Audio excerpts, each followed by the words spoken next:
Helicopter দুর্ঘটনায় ইরানের president Raisi নিহত হওয়ার ঘটনায় তোলপাড় সারা দুনিয়ায়।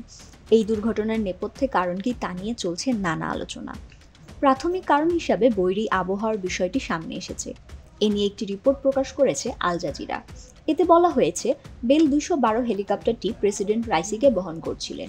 ওয়ালটন ফ্রিজ কিনে অনেকের মতো আপনিও হয়ে যেতে পারেন মিলেনিয়াল। সেরা পণ্যের সেরা অফার। ১৯৭৯ সালে ইরানে ইসলামী বিপ্লবের আগে তেহরান এই হেলিকপ্টারটি কিনে। সেই হিসাবে এটি বেশ পুরনো। এ কারণে অনেক বেসামরিক বিমান পরিবহন বিশেষজ্ঞরা হেলিকপ্টারটি পুরনো মডেলের হওয়াকেও কারণ হিসাবে বলছেন। যুক্তরাষ্ট্রের দেওয়া নিষেধাজ্ঞার কারণে হেলিকপ্টারগুলোর যন্ত্রাংশ কেনা কঠিন হয়ে ওঠে ইরানের জন্য।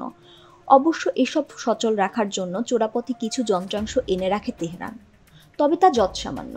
বিশেষজ্ঞদের মতে, প্রয়োজন অনুযায়ী নিয়মিত যন্ত্রাংশ না পেলে এসব সচল রাখা বেশ কঠিন।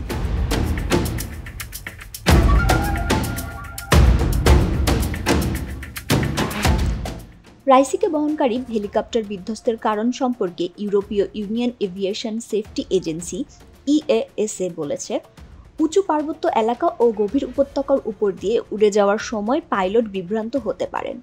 এই ধরনের পরিবেশে চলাচল করা একজন পাইলটের জন্য মানসিক ও শারীরিকভাবে অত্যন্ত ক্লান্তির।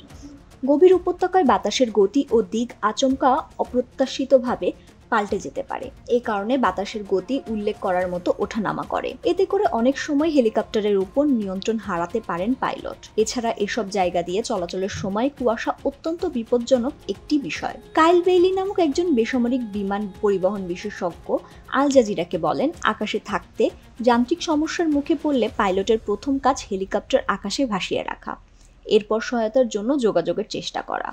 তবে তার আগেই হয়তো হেলিকপ্টারটি বিধ্বস্ত হয়েছিল। অবশ্য বৈরী আবহাওয়ার কারণেও এই দুর্ঘটনাটি ঘটতে পারে। ফাহমিদা সৃষ্টি, মানবজমিন।